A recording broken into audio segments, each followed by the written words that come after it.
O Bom Dia Sergipe fala agora sobre um desafio que deve ser alcançado em qualquer empresa: a boa relação entre os líderes e seus liderados. A comunicação e o entendimento entre as partes são capazes de gerar bons frutos nas atividades. É verdade, Sayonara. E para afinar essa relação, são realizadas reuniões para exposição de pontos a serem mantidos ou mudados. Mas o que fazer para se conseguir uma reunião produtiva? Qual o papel de cada envolvido na reunião? Esse será o foco da discussão de hoje da consultora empresarial Cristiane Barreto. Bom dia, Cristiane. Bom dia a todos. Como planejar e conduzir uma reunião para a gente não saia dessa reunião com a sensação de que aquilo ali foi um tempo perdido? Bom, em primeiro lugar, a reunião deve ser um investimento e não uma perda de tempo. Mas, infelizmente, é com essa sensação mesmo que muitas pessoas saem. O nome reunião já diz reunir, unir novamente.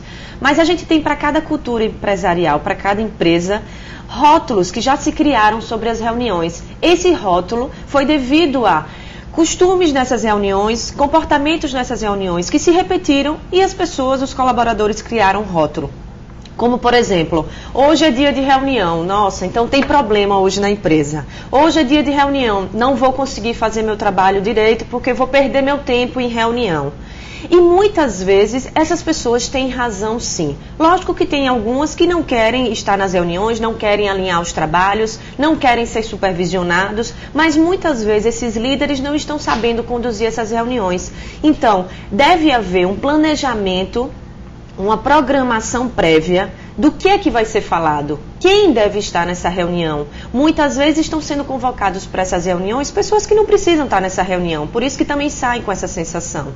Não existe, nem sempre existe, horário para iniciar e finalizar essa reunião, para que as pessoas também consigam se programar. Semana passada nós falamos sobre a gestão do tempo. Um líder que não faz uma boa gestão do tempo, ele com certeza, na reunião, ele vai fazer com que esse tempo não seja otimizado, que é o que deve acontecer. Então as pessoas acabam indo para as reuniões, sendo convocadas, não necessariamente porque elas precisam ser convocadas, e acontece uma coisa muito comum, e líderes que estão coordenando essas reuniões, por exemplo, seus telefones celulares tocarem muito, e acabam dando um péssimo exemplo. Acontece de, às vezes, ter um foco para a reunião, tem até uma pauta, um objetivo principal para aquela reunião.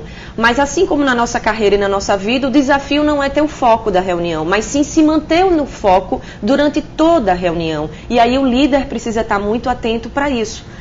Também existe uma coisa muito comum que é, reunião é para falar de problema e não para reunir novamente. Às vezes é para desunir novamente se o líder não sabe conduzir ou se todas as reuniões são para falar apenas daquilo que não está funcionando no grupo, dos resultados que não estão sendo alcançados. Então, uma grande dica é que esses líderes nas reuniões, eles incluam nas suas reuniões o que está funcionando, o que está acontecendo, o que está funcionando na empresa, quais são os pontos fortes daquelas pessoas e dos resultados que estão sendo alcançados. Isso vai servir como combustível, como uma gasolina, como uma motivação para que as pessoas gostem mais de estar na reunião. Que também incluam essas pessoas na pauta da reunião, para que elas se sintam participantes daquele objetivo final. O espírito democrático ele deve prevalecer, porque muitas vezes tem gente que é tímido e não consegue se sobressair, então as pessoas acabam perdendo o interesse no que aquela pessoa está falando, que pode ser uma coisa importante. Isso é bem importante, Sayonara. E isso cabe ao líder. O líder deve fazer com que todas as pessoas participem dessa reunião. Existem sim aquelas pessoas que ficam esperando uma oportunidade para falar, mas às vezes elas também se sabotam, elas deixam para falar quando a reunião está terminando, para justamente não se posicionar. Então existe uma linha tênue. Eu de fato sou tímido ou eu fico deixando que as pessoas falem para eu não me expor? E aí, quando o líder não sabe captar isso do grupo, tirar de cada um, que cada um tem para colaborar, isso vai acabar acontecendo. E aí, muitas vezes, uma pessoa, geralmente é que se comunica melhor, acaba predominando a reunião. E aí acontece o que a gente já comentou aqui também, daquele ponto forte que todos nós temos, que se for usado em exagero, ele acaba prejudicando. Então imagine que eu sou muito bem articulado, que eu me comunico muito bem, que eu tenho excelentes argumentos, mas que existem pessoas ali que não têm tanta comunicação como eu, não conseguem se expor tanto, mas têm a melhor ideia. E aí acaba prevalecendo não a melhor ideia, mas quem se comunica mais. E isso é um risco para a organização. Obrigada, Cristiane. A gente se fala de novo na semana que vem. Obrigada, boa semana a todos.